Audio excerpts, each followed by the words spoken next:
we won't be discussing TFTP, only FTP will be discussing. FTP stands for File Transfer Protocol. Okay, TFTP is Trivial File Transfer Protocol, but we will be mostly discussing with FTP. So basically, if you want to transfer any file from one system to another system by using some remote login, then we have to use this FTP. So we will discuss here how connections are established, how communication is done, how commands are processed, and how file is transferred, what is anonymous FTP. These are the things we will be looking. So transferring files from one system to another system, when I say like I want to transfer a file from my computer to your computer through online, it looks like for us just send it in mail or Google Drive, it will be sent, or I will be able to transfer that one. For us it looks like very small thing, but at the back side lot of things will be happening. Okay, again like I said, when we talked about terminal network or remote network, we said like I may have one side Windows system, I may have another side Linux system. Can anyone identify what differences you are going to have when you have Windows and Linux with respect to file namings?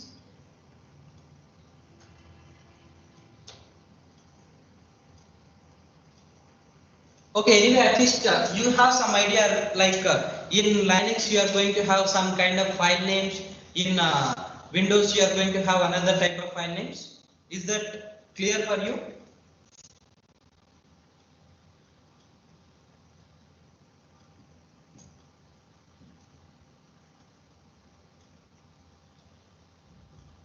Yes or no? Not really, sir. So when you consider, for example, okay, we will go with something different. For example, you have MATLAB. The corresponding files you have. How do you save MATLAB files? Extension?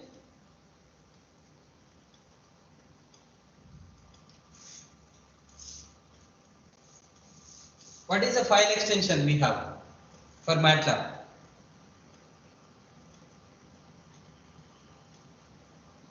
Okay, what is the file extension we have for Word documents? .dox. .doc or .docx. Okay, or sometimes rich text format RTF you are going to have. If I consider Excel, you are going to have .csv. Okay, so basically it's like when we consider two different systems, we may have variation with respect to file name conventions. How we are giving name in Linux, how we are giving names in Windows, it may be different. And the two systems may have different ways of representing text and data. Okay, and the two systems may have different directory structure. The directory structure how we have in Windows, it may not be same as the directory structure we have in Linux. Okay, so all these problems are solved by FTP. Okay, so we said like if you want to transfer from one system to other system, we feel as if it is easy, but you are going to face these kind of problems. These are handled by this FTP. So it differs from other client server applications. Like FTP is one client server application, but it differs from other client server applications like Telnet or email or any other thing, because this is going to use one connection for control data, another connection for sending the data. If you want to send control signals or control information, it is going to use one connection. To send data, it is going to use another one. But when I consider the remaining client server programs, I am going to have only one connection for control information and data transfer. So control connection is simple because at a time we need to transfer just a line of command or response. When I consider control command, maybe a word I will be sending to the other side, or one command I will be sending, I will be getting response. So FTP basically uses the services of TCP, and it has two TCP connections, one for control information, one for data transfer. Okay, so port 21 is used for control connection, okay, and port 20 is used for data. Okay, so if I consider any other client server programs, you are going to have only one port number or only one TCP connection. But when I consider FTP, you are going to have two TCP connections, and I am going to use port 21 for control information and port 22 data transfer. So this is something like this is some example where we can see how this FTP is working. So consider a user is there and I have a server from which I want to download some file. So basically what happens, using this user interface, first he will give commands to this client system. What client system will do is, it contacts the control process of FTP and tries to establish a connection with other control process which is there in the server, FTP server. After control connections are established, then you are going to go with data transfer.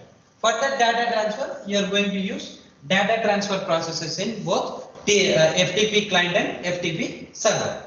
So when I look at this particular diagram, it looks like okay, user will contact user interface and this client will issue some commands to control process. It gets responses, and again data transfer. You are going to have some kind of information exchange. Like that, it will be looking like a simple concept. But we are going to have some problems here. Okay, what are those problems? We will see. Control connections remains connected during the entire interactive FTP session. Like we are not breaking this control sessions. Okay, so control session I will start. Then I may have several sessions of data transfer. Okay, this is first session, second, third.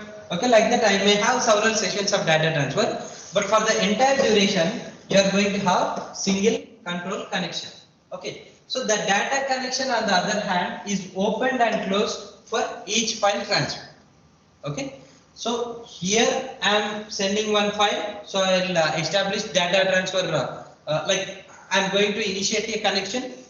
After completing this data transfer, the data transfer connection will be terminated. Again, if I want to transfer, again I need to initiate, again I need to initiate. Like that, multiple times this data connection will be initiated and terminated. But control connection between two FTP client and servers will be only single. Like only once you are going to consider. After completing all the data transfer, then only you are going to terminate that one. Control connection, it is created same as other application programs itself. Okay, so the connection is open during the entire process, and the service type in IP protocol is, it has to like what is the quality we need to get, or what is the quality of service we need to have is minimizing the delay. Okay, if you remember in the IP header we had something called as type of service or differentiated services. Okay, so in that, if I am using FTP control information, for that the type of service will be minimizing the delay. Okay, we need to reach the other side as fast as possible. And data connection, the creation of data connection is different from what we have seen so far. Okay, so that we will see how it is different. So when I want to open the control connection, this is like passive open by the server. That means first server will be opening or issuing a passive open, and it will be waiting for receiving commands. Okay, it's something like you have seen in chat application, PC to PC communication, where client will initiate the connection, then it will be waiting to receive connection request from, server will be initiating the connection and it will be waiting to receive from clients. Right. Similarly, here also server, it opens a port 21 and it is trying to listen to the other persons like client to communicate with this one. So this port number is fixed, 21 is fixed, and we have a temporary port number which is used by control process. Okay, From this temporary port, it issues active open. Okay. So when I want to do control connection, first server is creating a port at 21 and it is waiting for client to initiate the connection process. That means send a request. Okay. Then when I consider data connection, here you are going to have different. So first I have done control connection. Okay, that is done. Next, it is the client which opens passive open. You consider any client server application, server will be going with passive open, but only in FTP, that too in data connection, client issues passive open. Okay, and how does the server knows about what is this port number? That port number is given to the server using control connection. Okay, so I am going to say like port 63000. So client will server will come to know about that one, and from its port 20, like we said for data transfer we will use port 20, it connects to this passively opened client. Okay, like that you are going to have variation with respect to control connection and data connection in FTP. Is it clear? Yes, sir. Okay. So the client and server FTP, the client and server of FTP on different systems must communicate with each other. Two systems may use like what information they have to exchange, like the kind of OS, the character set they are supporting, file structure and file format. Okay, and after communicating, FTP takes care of having compatibility between these things. Okay, so we have two approaches, one for control connection, other for data connection for compatibility. Okay, so if it is control connection, what we will be doing is whatever the local code you have, try to convert into NVT ASCII code. Okay, and again this process it converts back to local code. This is how we will be having that compatibility over control connection. Okay, but when you go for data connection, first you need to exchange some information like what is the file type, what is the data structure, what is the transmission mode that are defined by client. Okay, that information you will be exchanging with server. So when I talk about these variations, we shall see what are the variations we have. So when I say file type, whether it is ASCII or EBCDIC or image file format, that we will be specifying. So the default file type is ASCII. Okay, where each and every character we will be representing in NVT ASCII codes or NVT ASCII character set. Then we have something called as EBCDIC file format, where the coding itself is EBCDIC. Okay, there each and every character represented with NVT ASCII. If I am selecting EBCDIC file format, I am going to go with EBCDIC encoding. If it is image file, you are going to have binary, like binary format, zeros and ones. So if you have binary files, the default file format is image file. So file is sent same like whatever the stream of bits we have, without any representation or encoding, we are going to send as it is. We are not doing any type of encoding here. Okay, basically it is done for compiled programs. If we use ASCII or EBCDIC, we also need to provide whether this particular EBCDIC file or ASCII file has the printability of file. Okay, what is this printability is? Default you are going to have this one non-print. Okay, so if you want to print what information you need, like if the information is coming like this, if you have printable capability, then you will also have information like where I need to go for next line and start. Okay, that's what we are saying. So telnet contains NVT ASCII set such as carries return, new line, vertical tab. Carries return means I stopped at this particular position, I need to come back, okay, and I need to start new line and some vertical tab space. Okay, so if you remember in olden days when we used to do typing, Okay. After completing the entire line, what they used to do, they used to move that typing machine like from one side to the other side. They will move it and scroll one line up. Okay. So here also when you want to print, that information should be available. So if your file does not have carries return, new line and vertical tab information, then you cannot print that particular file. Okay. In such case, we will give it as non-print. Like printability is not available for that particular file. Then data structure. We talked about file structure. Then data structure. Default is file structure where you do not have any structure, just stream of bytes you have. Okay, that is one type. Or you have record structure where file is divided into different records, and this can be used only with text files. If I have some text files, I can divide file into different records.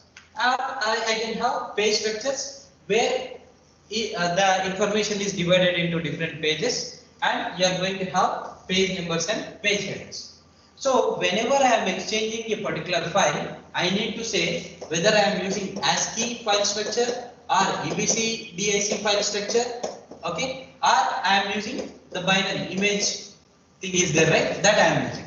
Again, whatever the data structure, whether I am using file structure or record structure, page structure, because if I am using file structure but the server is processing according to record structure, then there will be differentiation, right? So compatibility will not be there. But if you can exchange prior this information, then compatibility can be established. Similarly, stream mode, how you are going to transmit this information. Stream mode is the default mode. Data is delivered in continuous stream of bytes, and TCP takes care of chopping data. Like continuous stream means if I have 10,000 bytes, I cannot continuously keep on sending, right? So segmentation is done by TCP, and for file structure, no end of file is needed. If you are using file structure, no end of file is needed. EOF here is closing the data connection by sender. Whenever the sender closes the connection, that is considered to be end of file. But if I have record structure, we need to consider end of record. 1 byte end of record we need to have. Okay. It will be there, and OFR at the end of file we need to have end of file. So if I have record structure, end of record will be there, and also we will have end of file. Then we have another thing, block mode, where the data will be processed in blocks. Here we said we are going to process in terms of streams, right? Stream of bytes in stream mode. But if I consider block mode, you are going to deliver the data in terms of blocks, and each block will be having a 3-byte header, and the first byte will have block description, and next 2 bytes will have what is the size we are going to consider for that particular block. Then we are having compression mode, where the data will be run length encoded. We have some technique called as RLE, run length encoding.